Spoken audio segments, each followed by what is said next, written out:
Hi everyone, good afternoon. I'm back. This is Sam Brusas and welcome back to my YouTube channel.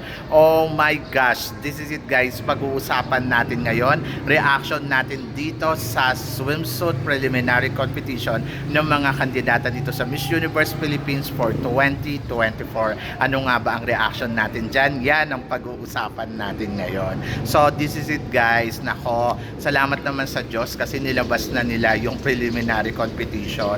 So sabi ko sa inyo meron at meron yan. So medyo naloka lang ako kagabi kasi parang feeling ko talagang late na nila i-upload yan kasi nga niran nga nila yung unang video. So syempre patatakbuhin na muna nila yon para mapanood ng mga tao or talagang hinintay na muna nila na matapos talaga mapanood ng mga tao yon para makapag-focus nga dito sa preliminary competition. So ibig sabihin yan, kung ano man yung mga alumalya ay pagpasensyahan na natin. So ganun talaga. Ang importante at least diba napanood natin, nakita natin at na-enjoy na natin. So finally, nakita na natin yung galawan ng mga kandidata.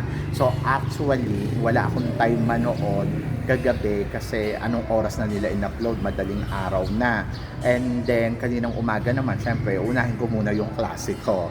At eto, dito ako naloka. Naloka ako kasi syempre, panakaw pa yung panonood ko kanina. Nagkaroon ako ng free time, doon lang ako nakapanood. In fairness naman, napanood ko pa lang ang swimsuit. So, swimsuit pa lang yung bibigyan natin ng reaction ng bonggang-bongga. At madalian pa to kasi wala akong gadget, wala tayong so eto lang talaga. So, makapagbigay lang tayo ng reaction. To be honest, doon sa sa preliminary competition, syempre yung host si Michelle D at saka si Marco Gumabaw. So ako para sa akin, okay naman si Marco. So gustong gusto ko siya. Kaya lang parang hindi siya match kay Michelle D kasi parang nagmukhang parang matanda si Michelle D kay Marco. But magaling kasi si Marco magdala. So para kasi ang dating, parang ate-ate niya talaga si Michelle D. Kung love team, walang chemistry, hindi pwedeng maging love team sila kasi parang mas look older si Michelle D kaysa kay Marco. Kumbaga parang younger brother talaga, ganon. Tapos mas matangkad pa si Michelle D sa kanya ng bonggang-bongga. Anyway, kung pag-uusapan naman natin yung hosting nilang dalawa, okay naman. So medyo na-worry lang ako doon sa sana habang naglalakad yung candidates, meron silang sinasabi na alam mo yung background para sa mga kandidata. Kasi di ba parang yung like Miss Universe talaga na meron kung ano ba yung hilig niya, yung mga ganon. More than doon sa parang patatawagin lang yung pangalan at saka yung lugar tapos wala na, tahimik na. So, medyo doon nanibago ako doon kasi sanay ako sa Miss Universe na alam mo yon. And then ang pangalawang comments ko, yung entablado nila sobrang liit para sa mga kandidata, to be honest. So, hindi nila talaga nagawa yung katulad ng sa Sultan Kudarat na ang haba ng runway, kita mo talaga yung details. Tapos ang laki ng stage, yung kandidata makakagalaw ng gusto niyang galaw, komportable. Dito kasi, kaya kung mapapansin ninyo, yung galaw ng mga kandidata sobrang limit. Kasi sobrang liit lang talaga nung runway nila. As in talagang siguro mga 10 hakbang ko lang, mga ganon. So medyo mahirap talagang gumalaw sa ganon. Wala kang e-expect na yung talagang sasabihin mo kabog na galawan. Kasi ang kipot pa nun, yung nilalakaran nila. Pagkatapos ang liit lang talaga. Sobrang tama lang na makapaglakad lang sila. Pero yung sasabihin mo yung rarampa talaga, hataw, hindi mo makikita dito yon. Pero na lang kung maliliit yung hakbang ng kandidata or yung maliit yung kandidata, pwede mangyari yon. Kasi kaya niyang maglakad ng madaming step. Pero yung step kasi na katulad ng mga matatangkad, Diyos ko, baka 5 step lang. Binilang ko nga yung step nila, mga 10 step, yung ganon. So medyo mahirap talaga makita mo doon yung pasarela, yung energy na ibibigay ng kandidata. So ang mapapanood mo lang dito talaga sa kanila ay more on projection. So yon, projection lang talaga. Yung magpo-project lang yung kandidata, and then kung hindi magaling yung kandidata kung paano niya i-estimate yung lakad niya doon, wala kang makikita sa kanya. So yon, ganon. Anyway, so kudos naman sa 53 candidates. Syempre, kung beauty ang pag-uusapan, lahat naman sila may kanya-kanyang ganda, lalo na sa swimsuit. And then kung titignan mo naman talaga yung hataw na galawan naman nila, ay wala tayong makikita doon. Pero dinaan talaga nila sa projection. Ganon. So, project talaga. So, dito sa introduction, so maganda naman yung introduction ng kandidata, katangkan nilang tignan. Para ako nanonood ng Miss Universe, kaya lang parang, alam mo yun, minsan makikita mo doon sa kandidata, kanya-kanya silang exit. Yung alam mo yun, yung parang hindi sabay-sabay. So, ayun lang, konting bagay lang yon. Pero, ayun, may mga pumiyok, katulad ni Bacoor, pumiyok sa pagpapakilala. Pero okay lang yan. So, yan. So, pagdating sa swimsuit, sino ba yung the best of the best? Siyempre projection nga, di ba? So gusto ko yung sa Australia, gusto ko rin si Bacoor, Baguio, Bulacan, Cainta, Cebu, Iloilo, Laguna, maganda din si Laguna, si Mandaue, promise, nagustuhan ko siya, si Naik, so talagang nagbibigay siya ng masayang performance. Southern California, si Northern California medyo nalungkot ako kasi parang maganda sana siya nung gabi yun, kaya lang yung energy niya nawala no?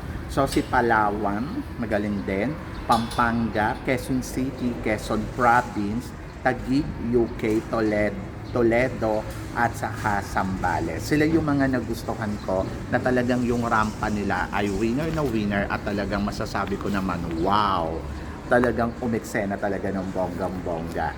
Pero si Australia, gusto ko sa Australia kasi very strong, and then ang ganda ng projection, talagang masasabi ko, oh my God, panalo talaga yung katawan ni Australia at yung energy.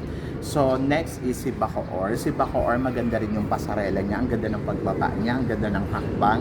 Kaya lang si Bacoor medyo mature talagang tignan pagdating talaga sa screen, hindi siya yung telegenic tawagin.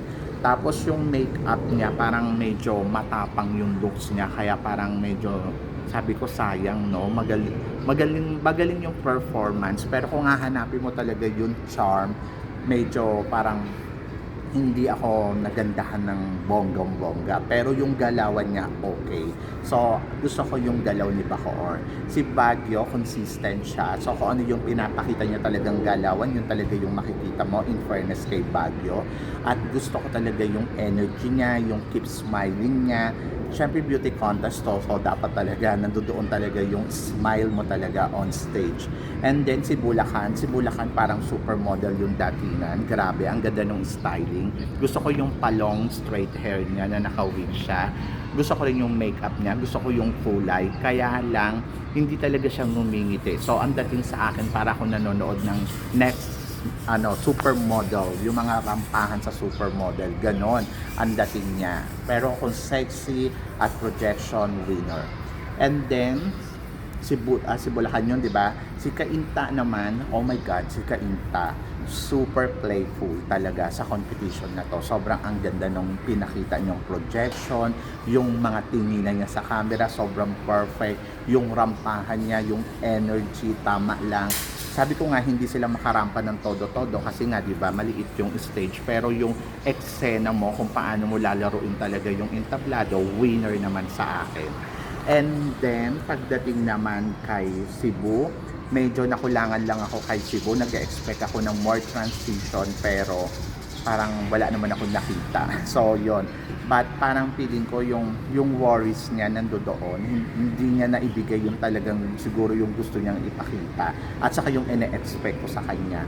Si Iloilo, to be honest, I love yung galawan ni Iloilo. In fairness kay Iloilo, ang ganda ng galawan niya, ang linis, ang ganda din ng projection niya. So, yung mga tinginan niya, gusto ko, yung mga pihit ng katawan niya, nagustuhan ko. Yung mga pang-ikot niya, grabe. So, para sa akin, panalo ang performance niya. Very elegant and regal. And then, nandoon din na talagang, sabi ko nga, ang ganda ng pinakita dito ni Iloilo, in fairness kay Iloilo ha, yung doon sa sinasabi nila na parang nawala yung performance, but I think ito yung perfect na performance kasi nga mahirap nga gumalaw doon sa entablado na parang magpaikot-ikot ka doon at irampa mo yun ng todo-todo. Pero tamang hakbang, tamang galawan, tamang projection, tamang tingin sa camera, ang ganda ng makeup, ang ganda fresh ng mukha. So para sa akin, good job Iloilo. Si Laguna maganda din yung emote, maganda din yung projection. Si Mandawi, oh my God, gusto ko yung mga papihit-pihit niya ng mga paan niya, yung mga patingin-tingin niya, sobrang winner din. So sabi ko nga sana mapasok sa semifinal si Mandawi kasi ang ganda ng ipinakita. And then si Naik, palaban din si Naik. To be honest, si Naik kapag gumalaw, oh my gosh, talagang nakakaloka talaga yung mga ngitian niya. So very beauty queen yung dating. Saka hindi nawala yung smile. Gusto ko kasi talaga sa mga ganito dapat lagi kang nakangiti kasi syempre beauty contest siya. Hindi naman siya supermodel or ano. So dapat talaga hindi mawawala yung smile sa mukha ng girls. Either na nagbe-fierce ka. Si Southern California maganda yung projection on stage. Si Palawan okay lang. So parang kung ano yung pinapakita niya noon, ayun pa rin yung pinapakita niya ngayon. Pero para sa akin, isa siya sa mga talagang nakipagbukbukan. Si Pampanga, nag-expect ako ng parang level up talaga. Pero maganda naman yung ano niya, yung pasarela niya. Kaya lang parang mas nagandahan ako noong nagkaroon sila ng runway challenge. Sabi ko siguro gawa nga yung stage, pero yung projection niya, yung eksena niya nandoon pa din. Nangangawit na yung kamay ko guys, pasensya na. Gusto ko yung energy niya ipinakita ni Quezon City, in fairness sa kanya, laban na laban. And then si Quezon Province, to be honest, ang perfect ng pasarela dito ni Atisa. Gusto ko yung mga pagpihit niya doon sa mga paan niya at gusto ko din yung pag-ikot niya, tamang-tama yung dating, tama yung hampas ng buhok. So ayun pala yung ibig sabihin talaga ng gusto niyang gawin. So ang perfect. Ito yung sa lahat ng pasarela na nakita natin sa kanya, ito yung pinaka the best. At yung energy nandoon, tapos yung keep smiling siya at talagang masasabi ko, Diyos ko, natuwa ako kasi parang feeling ko ni-level up niya talaga yung performance niya. So, yon. And then, of course, si Taguig naman para sa akin, so lang naman. So, ang maganda kay Taguig, yung mukha niya, saka yung katawan. Pero yung sasabihin mo na na-impress ako doon sa ipinakita niya, parang okay lang naman. Yung ganun pa din, hindi ko nakikita na parang wow, super duper. Pero parang mas gusto ko pa sa kanya si Bacoor or mas gusto ko pa si Iloilo, ganon. So mas na-impress pa ako sa ipinakita ni Iloilo, ni Kainta, ganon. Pero kasi siya, talagang pag tinignan mo talaga, beauty queen material, sobrang tangkad, sobrang ganda, tama lang yung galawan. So siguro ano talaga, ang ipinapakita niya dito, regal, ganon, yung parang ano lang, emote lang, ganon. Si UK, gusto ko yung energy ni UK, sobrang natuwa ako sa kanya. Si Toledo naman, syempre, Toledo is still Toledo, gusto ko din. Si Leyte, okay naman si Leyte para sa akin, pero mas nagustuhan ko si Toledo. Si Zambales yung talagang tipong laban na laban, yung parang maliit yung stage, nakapag-perform siya doon ng bongga kasi nga maliit yung mga hakbang niya. And then, ayun, winner. At eto, si Davao Region. Gusto ko rin si Davao Region kasi, alam mo yon yung parang ang professional ng dating ng model niya. So yon, sila yung mga nagustuhan ko guys dito sa swimsuit round. Hindi ko alam kung sino yung nagustuhan ninyo, pero ako para sa akin, sila yung parang talagang umagaw ng pansin ko. And then, tignan natin sa evening gown mamaya. So, ang panood ko kasi ay half-half. So, yun. So, kayo guys, sino ba guys yung mga nakita ninyo na umariba talaga? So, ako para sa akin dito sa swimsuit, I think I go for Bacoor, Baguio, Iloilo. To be honest, si Iloilo, mas ano niya pa si Cebu eh. And then, gusto ko din, syempre si Mandawi. And Quezon Province, of course, Zambales, and Taguig, pwede na din. Pero, mas gusto ko kasi yung galawan ni Naik. Ganon. So, sila yung mga nagustuhan ko talaga. But, sino ba yung the best of the best para sa akin?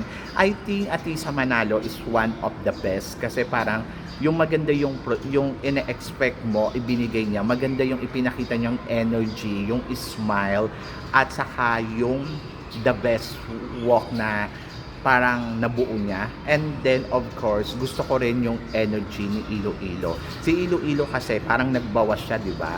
Tapos ang ganda nung resulta. So yon. So I think is Quezon Province, Iloilo, and Cainta. So, yan. So, sila yung mga nagustuhan ko. But kayo guys, sino ba guys ang nagustuhan ninyo? I-comment below nyo lang po yan dyan para at least malaman ko naman kung ano naman ang chika mo dito sa mga pinag-uusapan natin. So, yun guys. Guys, syempre maraming salamat sa inyong lahat sa walang sawang suporta na binibigay ninyo syempre dito sa channel ko. Sa mga hindi pa po nakaka-subscribe dyan, please don't forget to click like and subscribe my channel at i-click nyo na rin po ang notification bell para lagi kayong updated syempre sa aking mga chika. Sabi nga ganon, always keep smiling and always think positive. Walang imposible guys, magtiwala lang tayo sa itaas. Guys, pasensya na kasi talagang alam mo yon, as long as possible na kaya kong magbigay talaga ng magandang review, pero uulitin naman natin yan at mamaya abangan ninyo syempre yung sa evening gown naman. So yun guys, maraming salamat, hanggang dito na lang, hanggang sa muli natin chikahan. Paalam, thank you guys.